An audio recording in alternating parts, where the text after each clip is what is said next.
បាទសួស្តីគ្នាយើងថ្ងៃនេះយើងបន្តទៅជែកគ្នាតកតងជាមួយនឹងលក្ខណៈសំខាន់មួយទៀតសម្រាប់លំហមេត្រីជាថ្ងៃនេះគឺយើងនឹងពិនិត្យមើលចំណោទបញ្ហា classic មួយសម្រាប់អ្នកទៅពោលវិជ្ជាបើសិនជាគេឲ្យវត្ថុពីរអញ្ចឹងតើយើងអាចសម្គាល់វត្ថុទាំងពីរថាដូចគ្នាឬក៏ខុសគ្នាតាមមធ្យោបាយអីបាទអញ្ចឹងលក្ខណៈតូប៉ូដែលយើងនឹងពិភាក្សាគ្នានៅថ្ងៃនេះពាក់ព័ន្ធជាមួយនឹងលំហសមមូលបែបតូប៉ូអញ្ចឹងដូចដែលយើងបានជជែកគ្នាកាលពីផ្ដើមនៃមេរៀនរបស់យើងគឺវាជារឿងមួយដែលល្បីល្បាញសម្រាប់អ្នកតូប៉ូដែលថាมันមានភាពខុសគ្នារវាងនំដូណាត់ជាមួយនឹងពែងកាហ្វេនោះទេនៅមកដល់ថ្ងៃនេះគឺយើងបានស្គាល់នៅលក្ខណៈមួយនេះដែលយើងនឹងទៅជែកគ្នាឥឡូវយើងពិនិត្យមើលអនុគមបាទណាពី x ទៅ y ជាអនុគមប្រកាន់បើសិនជា fx ស្មើ fy នោះគឺ x ស្មើជាមួយនឹង y អនុគម f គឺជាអនុគមពេញបើសិនជាចំពោះរូប y ជារបស់ y ធំវាមានទៀត x ជារបស់ x ដែល fx ស្មើជាមួយនឹង fy ហើយ f ជាអនុគមប្រកាន់ផងនិងពេញផងនោះវាជាអនុគមមួយទល់មួយចឹងនៅពេលដែល f ជាអនុគមមួយទល់មួយគឺមានន័យថាយើងអាចកំណត់ចម្រាស់ f ដក1គឺពី y ទៅ x បាទណាដែលជា f ដក1ទៅ y ស្មើនឹងទៀតតែមួយគត់ x ជារបស់ x ដែល fx ស្មើជាមួយនឹង y ចឹងនៅពេលដែលយើងមានសញ្ញាទាំងអស់នេះតែយើងអាចកំណត់អនុគមសមមូលបែបតូប៉ូវិទ្យាយ៉ាងម៉េចបាទអញ្ចឹងនៅពេលដែលយើងមានលំហមេត្រិក2 x dx មួយទៀតគឺ y dy នោះយើងហៅអនុគម f ពី x ទៅ y ជាអនុគមសមមូលបែបតូប៉ូវិទ្យា homeomorphism បើ f ជាអនុគមមួយទល់មួយ f ហើយនឹង f ដក1ជាអនុគមជាប់នៅត្រង់នេះគឺបង្កប់សញ្ញានៃភាពជាប់នៅក្នុងការកំណត់អនុគមសមមូលបែបតូប៉ូហើយយើងមើលលំហទាំងពីរ x ហើយនិង y គឺយើងហៅថាជាលំហសមមូលបែបតូប៉ូ homeomorphic បើសិនជាវាមានអនុគមសមមូលបែបតូប៉ូពីលំហមួយទៅលំហមួយទៀតអញ្ចឹងនេះគឺជាសញ្ញាណដែលយើងនឹងពិនិត្យលើឧទាហរណ៍មួយចំនួនណាពាក់ព័ន្ធជាមួយនឹងអនុគមសមមូលបែបតូប៉ូតើឥឡូវយើងមើលអនុគមមួយទល់មួយ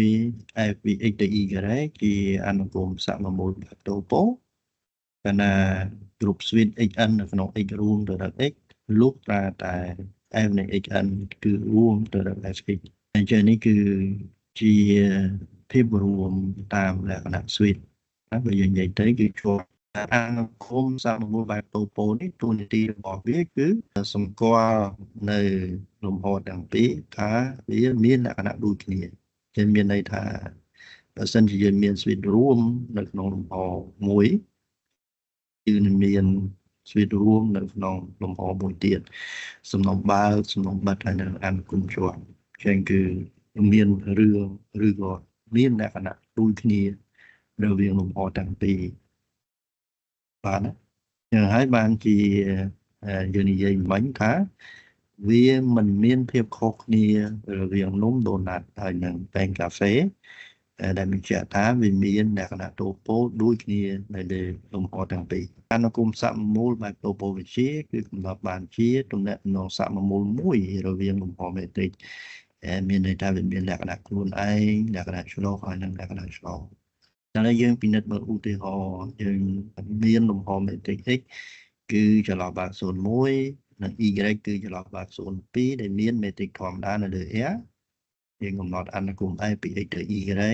គឺទម្រង់ fx ស្មើជាមួយនឹង 2x នេះគឺជាអនុគមសមមូលបែបតូប៉ូវិទ្យាហើយយើងអាចបង្ហាញបានថាអនុគម f ជាអនុគមមួយទល់មួយ f ជាអនុគមជាប់ហើយនឹងរូបភាពច្រាស់របស់វាគឺជាអនុគមជាប់អញ្ចឹងចន្លោះបើក AB និងចន្លោះបើក0.1គឺជាលំហសមមូលបែបតូប៉ូវិទ្យា Và cho nên còn này cứ dương về con ca anh cùng F1 ពីចន្លោះដល់0 ទៅ AB ដែលកំណត់ដោយ fx ស្មើជាមួយនឹង b ដល់ ax បូកជាមួយនឹង a ចំពោះគ្រប់ x នៅចន្លោះដល់0 1ហើយយើងក៏អាចបង្ហាញបានថាអនុគមនេះគឺជាអនុគមសមមូលបែបតូប៉ូវិទ្យាបាទយ៉ាងនៅត្រង់នេះគឺយើងមានឧទាហរណ៍សាមញ្ញតកតើជាមួយនឹងអនុគមសមមូលបែបតូប៉ូក៏ដូចជាលំហសមមូលបែបតូប៉ូយើងមើលឧទាហរណ៍ផ្សេងទៀតនៅត្រង់នេះដូចជាចន្លោះបាត0បូកបណ្ណត់និង r ក៏ជាលំហសមមូលបែបតូប៉ូវិទ្យាហើយយើងប្រដាប់លំហទាំងពីរនេះដោយមេត្រិកធម្មតានៅលើ r ហើយយើងអាចបង្កើតអនុគម fx មួយគឺស្មើលោកនៃពណ៌នៃ x ដែលជាអនុគមជាប់មានចម្រាស់ហើយចម្រាស់របស់វាគឺជាអនុគមជាប់ពីនៅត្រង់នេះគឺបញ្ជាក់ថា f នៃ x ស្មើលោកនៃពណ៌នៃ x គឺជាអនុគមសមមូលបែបតូប៉ូដូចគ្នាដែរយើងមាន f ពី r ទៅ r ដែលកំណត់ដោយ x ជាអនុគមសមមូលបែបតូប៉ូក៏ប៉ុន្តែបើសិនជាយើងពិនិត្យមើល fx ស្មើជាមួយនឹង x ការ៉េបាទយ៉ាងនេះមិនមែនជាអនុគមសមមូលបែបតូប៉ូវិទ្យានោះទេដោយសារវាមិនមានចម្រាស់នៅលើ r ដល់ត្រង់ចំណុចនេះគឺយើងឃើញថាលំហ2ដែលជាលំហសមមូលបែបតូប៉ូអញ្ចឹងនៅត្រង់នេះគឺជាឧទាហរណ៍មួយចំនួនដែលយើងពិនិត្យមើលហើយអ្វីដែលយើងជជែកគ្នាបន្តទៅទៀតគឺពាក់ព័ន្ធជាមួយនឹង matrix សមមូលបាទយើងភ្ជាប់ទៅ matrix D1 ហើយនិង D2 ដែលយើងហៅថាជា matrix សមមូលបើពួកវាកំណត់ switch រួមដូចគ្នាហើយមានន័យថាបើ switch នោះរួមចំពោះ D1 បាទអញ្ចឹងវាក៏រួមសម្រាប់ D2 ឬយើងនិយាយម្យ៉ាងទៀតថា D1 និង D2 ជា matrix សមមូលបើសិនជាអនុគមឯកតា xD1 ទៅ xD2 ជាអនុគមសមមូលបែបតូប៉ូវិទ្យាមានន័យថាដើម្បីបង្ហាញថា D1 ហើយនិង D2 គឺជា matrix សមមូលគ្នាយើងគ្រាន់តែបង្ហាញថាវាមានចំនួនថេរវិជ្ជមាន C1 ហើយនិង C2 ដែលទាំងពលលក្ខខណ្ឌ C1 D1 ដូចជាស្មើ D2 ដូចជាស្មើ C2D1 ចំពោះគ្រប់ x y ជារបស់នេះយើងមើលអនុគមឯកតា E xD1 ទៅ xD2 ជាអនុគមជាប់ចឹងតាមនិយមន័យនៃអនុគមជាប់មានន័យថាចំពោះគ្រប់សំណុំបាត O សម្រាប់ D2 បាទចម្រាស់របស់ O ដែលស្មើជាមួយនឹង O នេះក៏ជាសំណុំបាតសម្រាប់ D1 ដែរបាទដូចគ្នាដែរបើសិនជាយើងពិនិត្យមើលចម្រាស់របស់អនុគមឯកតាគឺអនុគមឯកតា xD2 ទៅ xD1 ជាអនុគមជាប់ចឹងចំពោះគ្រប់សំណុំបាតអុយសម្រាប់ D1 E ដក1នៃអុយស្មើជាមួយនឹងអុយក៏ជាសំណុំបាតសម្រាប់ D2 ចឹងមានន័យថា D1 ហើយនិង D2 កំណត់សំណុំបាតដូចគ្នាជានៅត្រង់នេះបើយើងនិយាយជារួម D1 ហើយនិង D2 ជា matrix សមមូល D1 គឺកំណត់ switch រួមដូចគ្នា D2 កំណត់សំណុំបាតដូចគ្នាឬក៏យើងអាចនិយាយថាវាកំណត់សំណុំបិទដូចគ្នាបាទចឹងអ្វីដែលយើងឃើញថា matrix សមមូលនៅត្រង់នេះហើយអត្ថប្រយោជន៍របស់វាជាក់ស្ដែងដូចជាជួយឲ្យយើងសិក្សាអំពីភាពរួមរបស់ switch អញ្ចឹងយើងអាចជ្រើសយក D ណាមួយដែលមានភាពងាយស្រួលនៅក្នុងការគណនាក៏ប៉ុន្តែកុំភ្លេចថាវាត្រូវតែសមមូលជាមួយនឹង D ផ្សេងទៀតដែលយើងនឹងពិនិត្យមើលនៅពេលបន្តិចទៀតបាទតោះឥឡូវយើងពិនិត្យមើលឧទាហរណ៍ខ្លះដែលទៅជាមួយនឹង matrix សមមូលបើសិនជាយើងមានលំហ matrix XD បាទយើងដឹងថា D គឺជា matrix ហើយបើសិនជាយើងតាំង row ស្មើជាមួយនឹង D នៅលើ1បូក D យើង row ថ្មីដែលយើងបានកំណត់នៅត្រង់នេះគឺជា matrix សមមូលជាមួយនឹង D ដែលយើងកំណត់សម្រាប់លំហ matrix យើងទី1គឺយើងអាចបង្ហាញថា row ជា matrix ចឹងទៀងទាត់លក្ខខណ្ឌទី1គឺ row គឺមិនអវិជ្ជមានហើយស្មើជាមួយនឹង0លុះត្រាតែ x ស្មើ y ការ៉េលក្ខណៈឆ្លោះ row នៃ x y ស្មើជាមួយនឹង row នៃ y x ដោយសារ D គឺជា matrix មានលក្ខណៈឆ្លោះហើយនឹងវិសមភាពត្រីកោណ ចឹងដើម្បីបង្ហាញនៅវិសមភាពត្រីកោណគឺយើងពិនិត្យទៅលើអនុគម FT ទូទៅមានទម្រង់ទេនៅលើមួយមុខទេកំណត់លើដក1ទៅបូកអនន្តទី1គឺយើងអាចបង្ហាញថាវាជាអនុគមកើនទី2គឺវាផ្ទៀងផ្ទាត់ថា F នៃ S បូកទេដូចជានៅស្មើ FS បូកជាមួយនឹង FT ចំពោះគ្រប់ AT វិជ្ជមានចឹងនៅតនេះយើងគ្រាន់តែយក T ស្មើជាមួយនឹង DE ការ៉េបាទចឹងគឺគ្នាយើងអាចប្រើនៅលក្ខណៈរបស់អនុគម F ដើម្បីបង្ហាញថារ៉ូនៃ XE ការ៉េដូចជានៅស្មើជាមួយនឹងរ៉ូ XZ បូកជាមួយនឹងរ៉ូ ZT ការ៉េដែលបញ្ជាក់ថារ៉ូជាមេត្រិកនៅលើ X ក៏ប៉ុន្តែរឿងរបស់យើងគឺយើងព្យាយាមបង្ហាញថារ៉ូជាមេត្រិកសមមូលជាមួយនឹង D បាទចឹងនៅត្រង់នេះគឺយើងអាចបង្ហាញថាវាមានភាពរួមដូចគ្នាហើយបើសិនជា DXN X គឺរួមទៅដល់0នោះគឺយើងនឹងបង្ហាញថារ៉ូនៃ XN X គឺរួមទៅដល់0នៅត្រង់នេះគឺបាទយើងប្រើនិយមន័យនៃរ៉ូគឺយើងទទួលបានថារ៉ូនៃ XN X គឺរួមទៅដល់0ឥឡូវយើងសន្មតថារ៉ូគឺរួមទៅដល់0បាទអញ្ចឹងគឺយើងត្រូវស្រាយថា DXN X គឺរួមទៅដល់0អញ្ចឹងយើងអាចចេញពីនិយមន័យនៃរ៉ូហើយយើងអាចដោះស្រាយ D ក៏ប៉ុន្តែដោយសារយើងមានរ៉ូ XY ដូចជាមួយអញ្ចឹងនៅពេលដែលយើងទីរក D គឺយើងមានសុវត្ថិភាពហើយដោយសារភាពបែងរបស់យើងមានទម្រង់មួយដល់រ៉ូ XN X ទាំងក៏រួមទៅ0ដែលបញ្ជាក់ថាមេត្រិកទាំងពីរគឺកំណត់ switch រួមដូចគ្នាចឹងតាមនិយមន័យរ៉ូហើយនឹង D ជាមេត្រិកសមមូលឥឡូវយើងពិនិត្យទៅលើឧទាហរណ៍សំខាន់មួយសម្រាប់ Rn បាទយើងមានមេត្រិក D1 គឺជាផលបូកនៃតម្លៃដាច់ខាត XE ដោយ YE D2 គឺឬការ៉េនៃផលបូក XE ដោយ YE ដូចជាការ៉េហើយនឹង D អនន្តគឺជា maximum នៃផលដក XE ជាមួយនឹង YE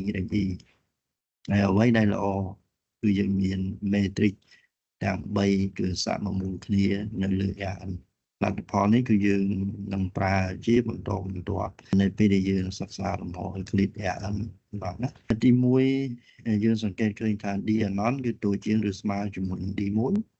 ហើយ D1 របស់យើងគឺជាផលបូកនៃតម្លៃដាច់ខាតហើយយើងមានគ្រប់តម្លៃដាច់ខាតនៃ XE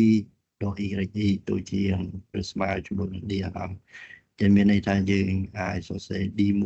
ដូចជាងឬស្មើជាមួយនឹង ND អនន្តចឹងនៅត្រង់នេះគឺយើងមាន D1 ជាមួយនឹង D អនន្តគឺសមមូលគ្នា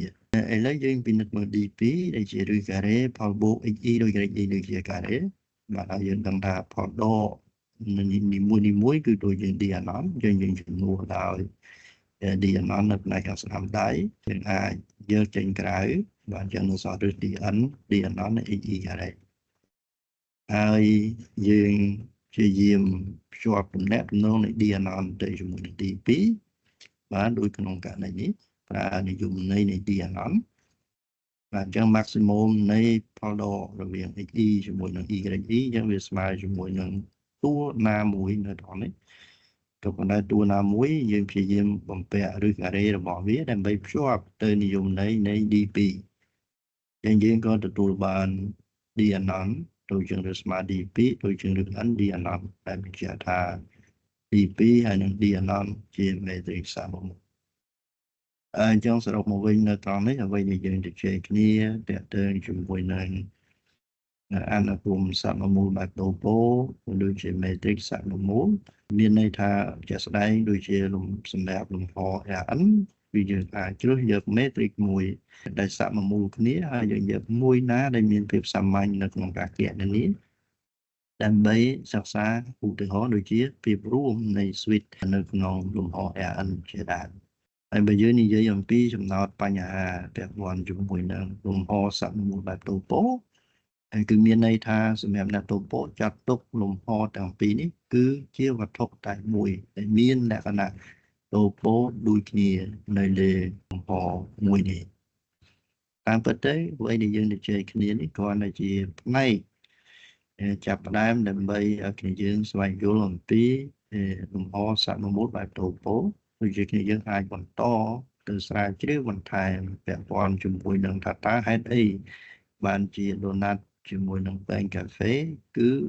ជាលំហសមមូលបែបតូប៉ូវិទ្យាចំណោទបញ្ហានេះអាចសាមញ្ញក៏ប៉ុន្តែក៏អាចមិនសាមញ្ញពេកនោះទេបាទយើងនៅត្រង់នេះទាមទារគ្នាយើងពិនិត្យមើលទៅលើរឿងរ៉ាវទាំងអស់នេះបន្ថែមទៀតយើងសម្រាប់ករណីរបស់យើងគឺយើងបាទណាព្រួយផ្ដើមគំនិតប៉ុណ្ណេះឲ្យចំពោះ